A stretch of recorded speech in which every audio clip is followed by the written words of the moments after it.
ladies and gentlemen. Welcome to this evening's semi-final debate. My name is Zach Nichols and I am the chairman of this debate.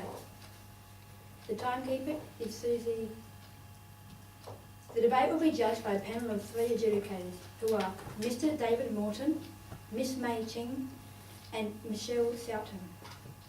The topic of this debate is that there should be free marriage counselling. The affirmative team, seated to my right, is from Pulteney Grammar School, whereas the negative team, seated to my left, is from Prince Alfred College. The speaking time for this debate is 5 minutes. A single warning bell will sound 1 minute before the speaking time, and a double bell will sound at the speaking time.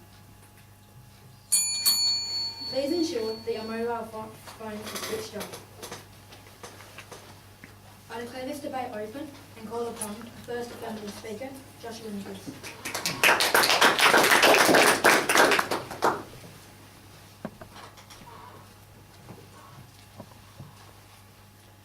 Earlier this year, Social Services Minister Kevin Andrews put forward a proposal in which $100,200 vouchers would be made available to couples of any type to be used in any form of marriage counselling to help them get past their troubles. Good evening, Mr. Chairman, ladies and gentlemen. Welcome to tonight's debate on the topic that there should be free marriage counselling. Considering that avoidable divorce is an expensive cost to our government and the taxpayer, we, the affirmative team, strongly believe that this statement is correct.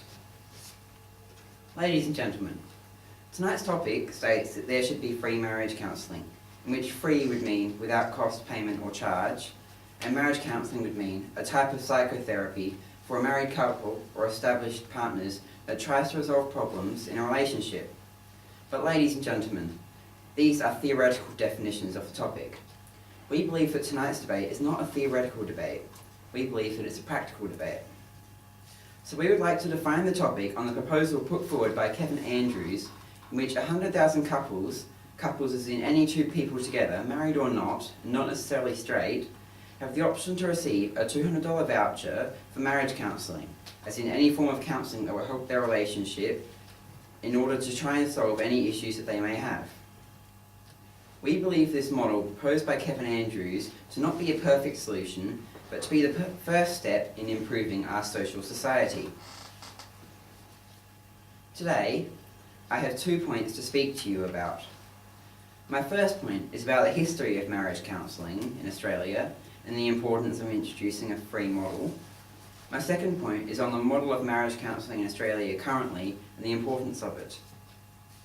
Our second speaker, Millie, will be discussing the social and economic benefits of this free marriage counselling model. Our third speaker, Claire, will then rebut and sum up our team case. In the past, marriage counselling was a service in which people had to choose to undertake, and many people didn't attempt it because it had a chance of not working and cost a bit of money.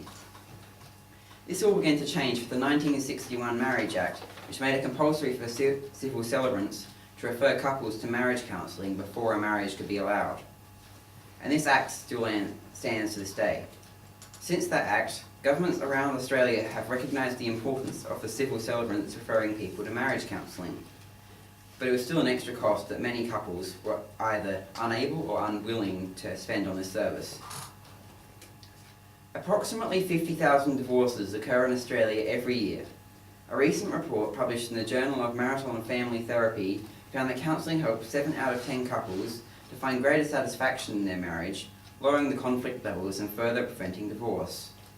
This meant that many of the estimated 500,000 divorces a year could be avoided through counselling.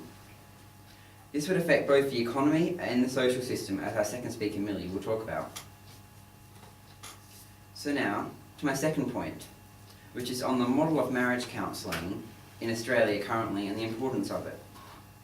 Well, Kevin Andrews' model consists of $20 million in leftover funds from his portfolio being used in $200 vouchers available to married, unmarried, de facto and single-sex couples to be used in purchasing marriage counselling to resolve issues that may threaten their relationship. This model was put in place for a 12-month probationary period since the 1st of July this year and saw more than 250 vouchers go on the first day, according to the news.com.au website. The government has put up for grabs the $200 vouchers for people to take and use to pay for services from providers listed on the Department of Social Services website, including both marriage and relationship counselling and education for pre- and post-marriage. We believe this system is a good one to have in place because it has the potential to reduce divorce rates and to help couples to resolve their problems together. The fact that this proposal has been granted a 12-month probationary period shows that the government already sees a need for or a system like it to be there. In conclusion, I will leave you with the knowledge that free marriage counselling may not be perfect, but it is the first necessary step on the path to finding something better. As Laura Russo once said, sometimes just the act of venting is helpful. Counselling provides a safe haven for precisely that kind of free-ranging release. You can say things in a therapist's office with the therapist present that would be incendiary or hurtful in your living room. Thank you.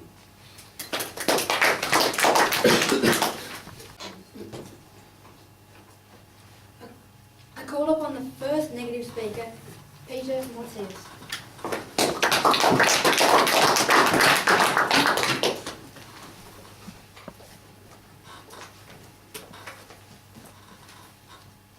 Good evening, Mr. Chairman, ladies and gentlemen. The topic for this debate is there should be free marriage counselling, and we strongly believe this to not be the case.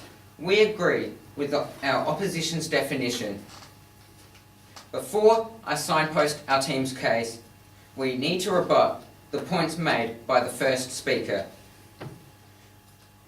We've also seen this $14 billion report, but what the opposition aren't telling us is that almost 90% of the $14 billion income of support to help kids, which is a good thing.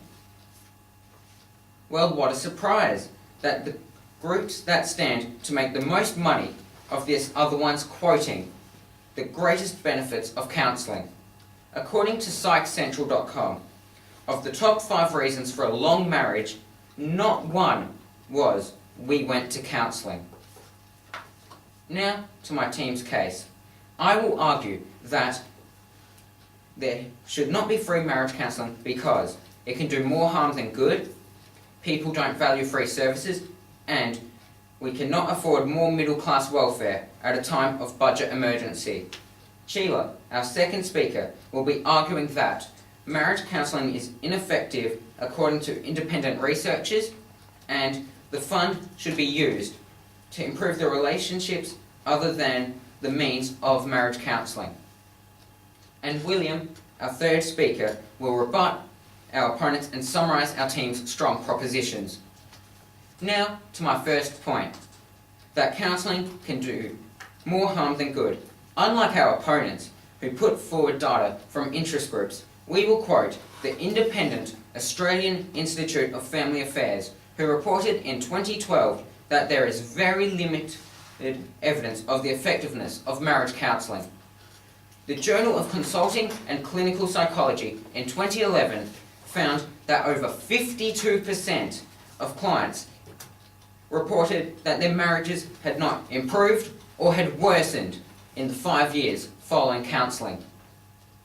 On this basis, free counselling may harm more marriages than it helps. Now to my second point, that people don't value free goods or services. Since our opponents are keen to use economic arguments, perhaps a reminder of Economics 101. The most efficient allocation of resources occurs when consumers pay the full cost of goods that they consume. So for every free service, the reality is that someone else in society is paying for it. There's no such thing as a free lunch. In 1952, the Nobel Prize-winning economist William Baumol identified the problems of free riding, or when people use a service without riding, or when people use a service without paying for its full cost. In the end, the community pays through high taxes or higher costs. And to my final point, that at a time of budget emergency, why are we providing a $20 million subsidy to the middle class. The Federal Treasurer, Joe Hockey, has told us that the age of entitlement is over. More user pays, take responsibility. Yet, here's a $200 check for starry-eyed lovers who are planning to spend $40,000 to get hitched. So, why are we putting another $20 million in subsidy? Is it because divorce rates have skyrocketed? No. The Australian Bureau of Statistics reports that divorce rates per person are their lowest in 30 years. Is it because marriage rates are booming? No. The ABS tells us that marriage rates per person are stable. Is it because people getting married can't afford the cost of counselling? No. The ABS tells us that the people who are getting married are older, more wealthy, and more healthy than average. Marriage has become a middle-class institution. Shouldn't the money be put toward uses that are crying out for help rather than for middle-class welfare? Ladies and gentlemen, there are compelling negative arguments that there should not be free marriage counselling. It can do more harm than good. People don't value free services, and we cannot afford more middle-class welfare at a time of budget emergency. Thank you. I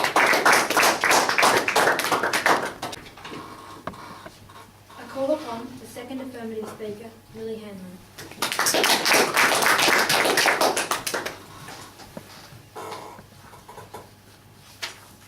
A reporter asked a couple how they managed to stay together for 65 years. The lady replied, "We were born in a time when if something was broken, we would fix it rather than throw it away." Good evening, Mr. Chairman, ladies and gentlemen. The topic for our debate this evening is that there should be free marriage counselling. We, the affirmative team, strongly believe that the happiness of our nation should be our priority. Therefore, we are positive that this statement is true. Before I continue, I would like to point out the flaws in the opposition's case. The opposition has said, why should the Australian public foot the bill for marriage counselling when we don't even have enough money for it? In the research we have done, we have found that the cost of the trial has been set at $20 million. It has been found from savings in Mr Andrews' portfolio.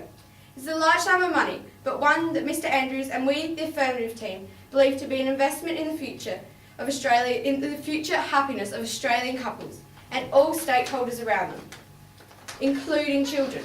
In developing this model into the future, there could be Medicare subsidies to counselling services, that it remains free in the interest of the health and prosperity of families and our society. But we're currently paying $15 billion in divorce fees anyway. The opposition has also stated that counselling does more harm than good. We would just like to say that counselling will not solve everything, but the point of it is to try and help the families through divorce and help the kids cope with it, as I'll outline further in my speech. My first speaker, Josh, talked to you about the current state of couple and marriage counselling in Australia and that there should be free counselling. He also outlined for you the Kevin Andrews model. I'll be outlining the particular benefits of this model, emphasising that there should be free marriage counselling. My first point is about the economic benefits of the Kevin Andrews model, and my second point is about the social benefits. In outlining the basic reasons for the need of free marriage counselling, Mr Andrews said that the direct cost to the taxpayer is at least $100,000 for each divorce, and that family breakdown costs the government in the vicinity of $15 billion a year. This is a huge cost to taxpayers compared to that of the Andrews model. It is a drain on public funds which could easily be redirected into making more vital areas of Australian society. Free marriage counselling may make that small difference for struggling couples that would not only save taxpayers and government, but also those individuals from a hefty legal and custodial fees. Financial strains are a major factor in family breakdown. According to the Australian Institute of Studies, 4% of women and 5.7% of men cite financial problems as an effective contributor to their marriage breakdown. As such, people are unlikely to go out and pay a vast sum of money to sort out their relationship problem. So the Kevin Andrews model removes the challenge of not being able to afford a marriage counsellor, meaning more people can access marriage counsellors and less divorces occur. It is removing one more financial burden from the already strained marriage. Now to my second point, which is about the social benefits of free marriage counselling. The social impacts of marriage breakdowns, separations and divorces are very significant and stressful. We understand that free marriage counselling will not always result in a saved marriage. However, in the cases in which it would, social benefits could include reducing loss of contact with children through custody agreements, loss of father and mother figure, and loss of family routine. From happier parents come happier children. We have to think about the children involved and their mental state as their parents are going through a rough patch. 1 in 2 divorces in Australia involve children. The children have a right to be in healthy relationships with their parents and to see healthy relationships. If they grow up thinking that always fighting with your partner is normal, then there is going to be a real issue in the future. We need to create a generation of more socially adjusted and confident children. Divorce and separation of de facto relationships results in a lot of broken families and, according to the Australian, potentially damaged people. Even when couples separate after counselling, the fact that they have undertaken counselling leads to positive outcomes for society. First, they are more likely to enter voluntary mediation to discuss the best outcomes for children's care and property settlement. And second, the separation is less likely to be acrimonious and subsequently better outcomes for children. Mr. Andrews also said that happy, healthy and strong relationships are vital for individual and family well-being. This is that people have someone to talk to, become more educated and become equipped to deal with small obstacles before they turn into big challenges. Having free marriage counselling would mean that people from different socio-economic and cultural backgrounds would have equal access to the services. The social stigma surrounding marriage counselling could be reduced because it is free. More people are likely to access it and it would become more socially acceptable. Men especially may be willing to seek this service if it becomes free. Having trouble in relationships puts stress on everyone involved. This includes their work and their children's mental state. We are arguing for marriage counsel to be free. However, we'd like to point out that as part of this model, a benefit is that it will not only be for legally married couples, but also de facto same-sex for a variety of concerns, including moving in together.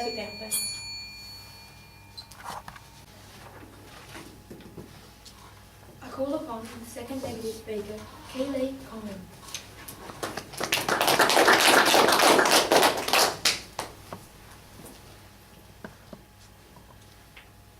Good evening, ladies and gentlemen. Healthy relationships gets help. Unhealthy relationships won't get help, but gets worse, said Laura Doyle, USA intimacy expert. The affirmative team was trying to propose free marriage counseling with various reasons. However, they are unjustifiable and fallacious. The first affirmative speaker has said that marriage counseling found 7 in 10 people who go to marriage counseling to achieve a good relationship. This is a misleading statement, as we believe that marriage counseling deteriorates over time. This will be further put to light later in my speech. The second affirmative speaker has said that $20 million is enough for marriage counseling. In truth, this only equates to about $200 per couple. This is only enough for 1 session of marriage counseling, which is hardly enough. The second affirmative speaker, Millie, also said that Australia spends $15 billion on divorces per year. But our first speaker also related to you that 90% of the $15 billion goes to child support. Now to my first point, that there shouldn't be free marriage counseling because independent researchers has already shown that marriage counseling is ineffective on top of doing more harm than good. We challenge the credibility of the affirmative team's case on the success rates of marriage counseling. According to our research, studies from US show that the success rate for a couple to last longer than 5 years after counseling is only at a meager rate of 11%. Moreover, a recent BBC survey showed that 75% of married couples with children had experienced serious problems, but of that 75%, 8% turned to marriage counseling to seek help. This clearly shows that marriage counseling is not effective, and therefore the government should not waste time in funding free marriage counseling. With this in mind, and also the 2014 Australian federal budget spending crisis, these lead to my second point, that instead of fully funding marriage counseling that makes it free, The fund should be well used to improve on major factors contributing to strained marriage relationship that will ultimately solve the root causes to marriage relationship problems. According to the submission of Parliament of Australia Committee on Family Services, there are 5 major factors that contribute to the problems in marriage relationships. As pointed out by many organisations such as Australian Association of Social Workers and Australian Institute of Family Studies, these 5 major factors are: first, unemployment, underemployment, and the changing nature of paid work from full-time permanent towards casual employment that cause lower financial security. Second, work practices which are family unfriendly, where employers refuse to recognize that employers have family responsibility and that employees need to work long hours. Third, problem addictive behaviors, i.e. alcohol, drugs, and gambling. Fourth, illness with family, especially children with a disability or chronic illness. And fifth, lacking of social or interpersonal relationship and communication skills. Ladies and gentlemen, all the above major factors are damaging not only to marriage relationships, but they are also negatively impact on our social well-being and also economic growth. It is only prudent for our government to use a tight budget to solve the social issues which are underlying root causes to marriage relationship problems, rather than treating the superficial level of the problems by funding free marriage counselling. Examples of proactive measures are: A. Channeling the free marriage counselling fund to provide better social security, welfare, and health, which eases the pressure from unemployment, illness, disability, and child support. B. The fund could be channeled into education to include teaching, communication, and interpersonal skills to students, as well as education programs that aim to combat serious problems due to alcohol, drugs, and gambling addiction. Ladies and gentlemen, free marriage counselling is not the cure to marriage relationship problem.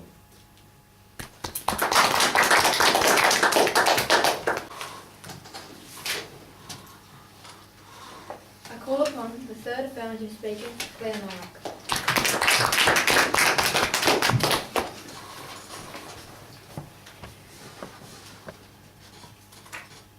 Sir Andrew Bullock, the world's highest paid actress, once said, "I'll do anything for free stuff."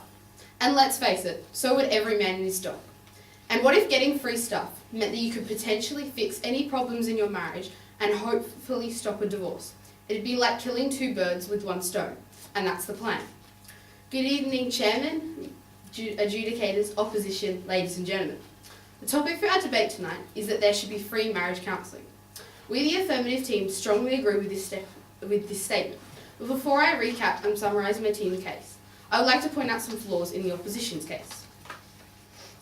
We understand when the first speaker of the opposition tried to tell you that marriage counselling does more harm than good. But we would like to point out this evening's debate is that there should be free marriage counselling. We aren't saying that it works every time, but then again, in theory, it can't do any worse. Help is help, and it should be able to improve the situation of someone's life. The opposition's first speaker also tried to tell you that in a time of economical crisis, we don't have the money to pay for middle-class welfare, and that we should be investing in our youth. But if we don't supposedly have the money, how can we? Ladies and gentlemen, when the opposition agreed to our definition, they agreed to Kevin Andrews' model, in which it is laid out that the funding for his project is being funded by his $20 million portfolio. Furthermore, annually, Australian taxpayers spend $15 billion on funding divorces through court, custody, etc. Ladies and gentlemen, this so-called economic crisis we are in won't be affected by this project. In fact, it will be benefited. The opposition's first speaker also stated that free service isn't actually free again. Again, as I just said, it isn't costing us any more. So maybe it isn't free to the definition, but then again, it isn't costing the taxpayer more. The second speaker said that 90% of this $15 billion goes to child support. However, the breakdown of the report details that over $12.5 billion is spent on court.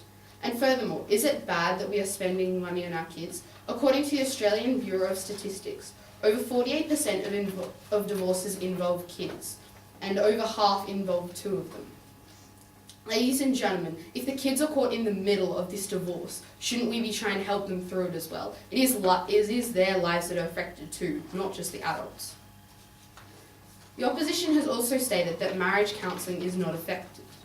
This is irrelevant, as we are talking about how marriage counselling should be free. Furthermore, if marriage counselling is so ineffective, then why does it exist as a business? As the first speaker said, business exists on the consumers. It has consumers, it makes money, and therefore must be doing something right. This evening, we, the affirmative team, presented the case that there should be free marriage counselling. My first speaker, Josh, discussed with you this evening the history behind marriage counselling and the context in which it should be free.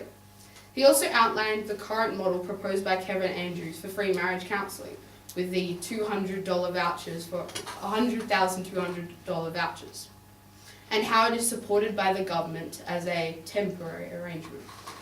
My second speaker, Millie, then spoke to you about the economic and social issues and consequences of divorce, and how they can be changed for the better by free marriage counselling. In conclusion, ladies and gentlemen, although we know that the once hollowed words said at a wedding, "until death do us part," aren't all that common these days, and the rise in divorce in modern day society is drastic, but ladies and gentlemen, there should be free marriage counselling. As a nation, we could have the mindset that if it ain't broke, don't fix it, but then it would be too late. By embracing free marriage counselling, we can not only potentially amend marriage difficulties, possibly avoid divorce, save on taxes, and make the community a better general place. And although marriage counselling isn't perfect, it is a second chance, and that's something we all need. Thank you. I call upon the third negative speaker, William Dodsworth.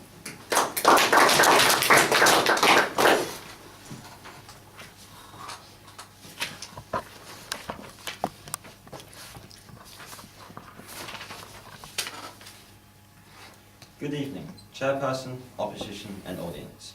We're here to debate the topic that marriage counselling should be free. We, the negative team, strongly disagree with this statement. Before I go further into my speech, I'd like to point out some errors in the opposition's argument. The first speaker of the negative team has tried to tell you that marriage counselling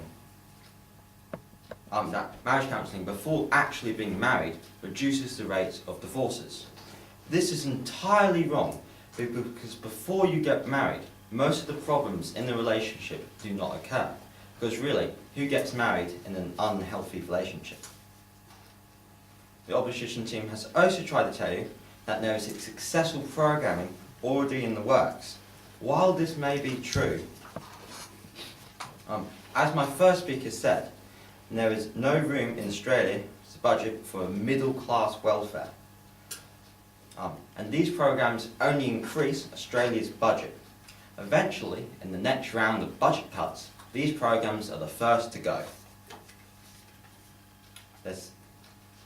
He's also tried to tell you that free marriage will be funded by the leftover of the government's portfolio. This is entirely wrong, because while this may be the case, the government could have spent that $20 million on something better, like paying back our enormous debt, for example. The second speaker of the affirmative team has tried to tell you that because one reporter interviewed a couple, that all marriages can be repaired. This is wrong, because there are millions of couples in Australia, some that last for years, others last days or even hours. The second speaker has also tried to tell you that marriage counselling could help children in abusive families. This is wrong, because we already have a service for that. It's called child services and school counsellors, which help kids confront these problems. The third speaker, the affirmative team, has tried to tell you that all three things are good, and that because the government supports it, it must be true. This is wrong because what not only is free never actually free, someone has to pay for it, whether it be taxpayers or other governments lending us money. Also, just because the government says it's right doesn't necessarily mean it's right. There have been multiple occasions where governments have made the wrong decision. She's also tried to tell you that a mere $200 voucher to go see a counsellor of well-known respect is enough to rebuild a marriage. This is wrong because, as my second speaker, Sheila, pointed out, $200 voucher aren't enough to get through a full session of marriage counselling, only 1 or 2 interviews or appointments. This is not enough to repair a relationship. The third speaker has also tried to tell you that because this debate is about marriage being free, that some of our topics our points aren't necessarily related to this topic. This is wrong because if you were listening correctly, we have looped these topic points back to the